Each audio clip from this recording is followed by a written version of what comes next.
आज हम यह देखने जा रहे हैं कि डिक्लटरिंग क्या है, और इस वीडियो में हम यह देखने जा रहे हैं कि डिक्लटरिंग करना इतना महत्वपूर्ण और कठिन क्यों है। अब हम देखने जा रहे हैं कि डिक्लटरिंग के क्या फायदे हैं और कैसे डिक्लटर करना है। आगे बढ़ने से पहले यह देखने जा रहे हैं कि डिक्लटरिंग इतना महत्वपूर्ण क्यों है। आइए अब देखते हैं डिक्लटरिंग का महत्व। यह महत्वपूर्ण है क्योंकि यह आपको अपने घर और अपने जीवन पर नियंत्रण रखने में मदद करता है। यह आपके पैसे बचने वाले हैं। कैसे? आप पैसे बचाने जा रहे हैं क्योंकि आप उन चीजों को फिर से खरीदने पर पैसा खर्च नहीं करेंगे जो आपको अपने घर में नहीं मिलती हैं। यह एक ऐसी जगह भी बनाता है जहां आप अपने परिवार के साथ एक अच्छी गुणवत्ता का समय बिता सकते हैं, और मेरा विश्वास करें कि आपकी ऊर्जा का स्तर बहुत अच्छा होगा। यह आपके स्वास्थ्य की खुशी और समग्रता में भी सुधार करता है। तो क्या आप सभी को अभी भी डिक्लटरिंग के साथ शुरू करने के लिए और कारणों की आवश्यकता है? मुझे आशा है कि आप सभी डिक्लटरिंग करने के लिए तैयार हैं। आइए अब देखें कि डिक्लटरिंग इतना कठिन क्यों है। तो हमें डिक्लटरिंग करने से क्या रोकता है? यह इतना कठिन क्यों है? यह एक मानसिकता है जो हमें रोकती है। चीजों को देने की अपराध की भावना है जो हमें रोकती है। भावनात्मक मूल्य जो हम प्रत्येक चीज से जोड़ती हैं, वो हमें रोकती है।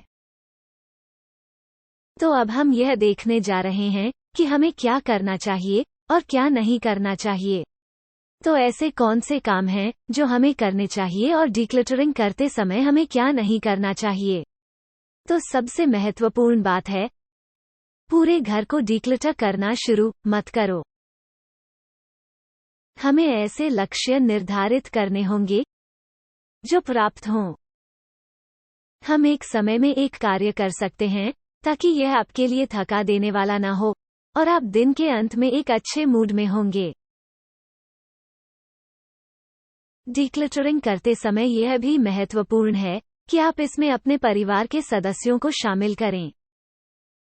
इसलिए मैं हमेशा यह कहती हूँ कि यह केवल एक व्यक्ति की घर को बनाए रखने की जिम्मेदारी नहीं है, बल्कि पूरे परिवार को इसमें भाग लेने की जरूरत है।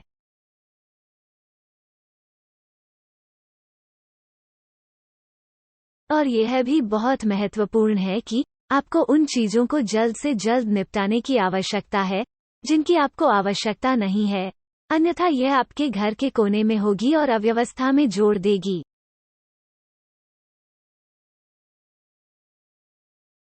अब हम एक बार में एक अलमारी की डिक्लटरिंग के साथ शुरुआत करने जा रहे हैं।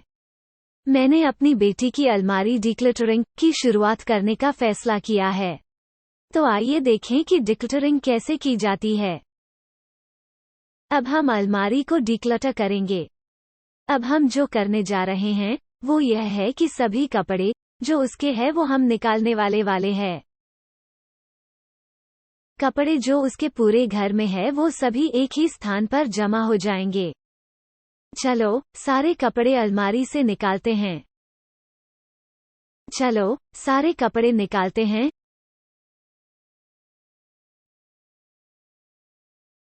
तो दिया। हमने आपके सारे कपड़े ढेर कर दिए हैं। अब हम डिक्लटर करना चालू करते हैं। हम कुछ ऐसे कपड़े हटाने जा रहे हैं जिनकी आपको आवश्यकता नहीं है, जिसे दान करना है, या आप जानते हैं कि आपके लिए भावुक मूल्य के कुछ कपड़े हैं, इसलिए उन्हें रखना है। तो अब हम पहले प्रत्येक कपड़े को अलग करेंगे। अब तुम एक समय में एक कपड़ा उठाओगे। आप इसे अपने हाथ में लेंगे और अब आप तय करेंगे, मैं उपयोग करती हूँ, इसकी आवश्यकता है। इसलिए यदि आप इसे रखना चाहते हैं तो आप इसे उस ढेर में रखेंगे जो आपकी अलमारी में जाएगा। और कपड़ा जो आप नहीं चाहते और जिसे आप दान करना चाहते हैं वो टोकरी में जा सकते हैं। तो चलिए शुरू करते हैं। मैं इसे अक्सर पहनती हूँ, इसलिए मैं इसे रखना चाहती हूँ, ठीक है, यह मुझे पसंद है, लेकिन मैं इसे अब और नहीं पहनती, इसलिए मैं इसे दान करना। आप इसे दान करना चाहते हैं, आप इसे नियमित रूप से नहीं पहनते हैं। यह बहुत अच्छी बात है, आप इसे दान टोकरी में रख सकते हैं। इसका थोड़ा भावुक मूल्य है। अच्छा जी, आप इसे क्यों रखना चाहते हैं? दोस्तों ने इस पर संदेश लिखा है। ठीक है, तो हम क्या करेंगे जैसे इसे अलमारी में रखने के बजाय, और क्योंकि यह जगह घेर लेगा, हमारे पास एक अलग बॉक्स होगा जहां हम सभी भावुक मूल्यों को वहां रखेंगे। ठीक है, तो यह भावनात्मक मूल्य के ढेर में जा सकता है। क्या मुझे इसे रखना चाहिए?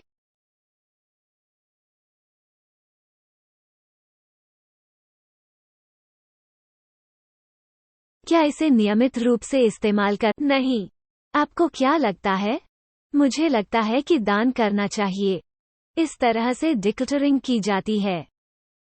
आपको प्रत्येक कपड़ा अपने हाथ में लेना है और जांचना है कि यह आपको खुशी देता है या आप इसे दान करना चाहते हैं। इसलिए यदि आप रखना चाहते हैं तो यह ढेर में जाएगा जहां आपके अलमारी में जाने वाले कपड़े जाएंगे। और फिर भावुक चीजें, जो कपड़े शायद 1 या 2 कपड़े होंगे जो आपके लिए भावुक हैं। उसके पास अपने दोस्तों के साथ शर्ट पर लिखित संदेश हैं, इसलिए यह एक भावुक बॉक्स में जाएगा जिसे हम बाद में बनाएंगे। तो इस तरह से डिक्लटरिंग की जाती है।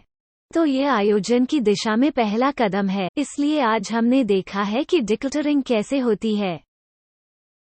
अब मैं आपको यह भी बताना चाहती हूँ कि हम जिम्मेदार नागरिक के रूप में हमें घर में होने वाली अव्यवस्था का ठीक से ध्यान रखने की जरूरत है।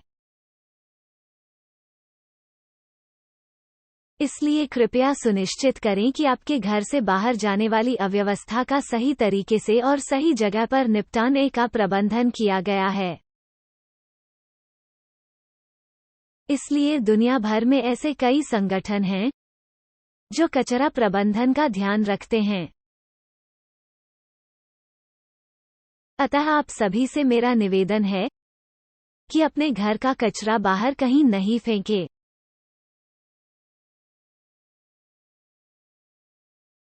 इसे सही तरीके से निपटाना होगा। मेरे अगले वीडियो में हम यह देखने जा रहे हैं कि हम एक अलमारी को कैसे व्यवस्थित कर सकते हैं। मैं आपको अलमारी को व्यवस्थित करने के तरीके के बारे में सुझाव और प्रोडक्ट रिव्यू देने जा रही हूं। तो देखते रहो। मेरे चैनल को सब्सक्राइब करना ना भूलें। बाय। देखने के लिए धन्यवाद। Stay happy, stay organised.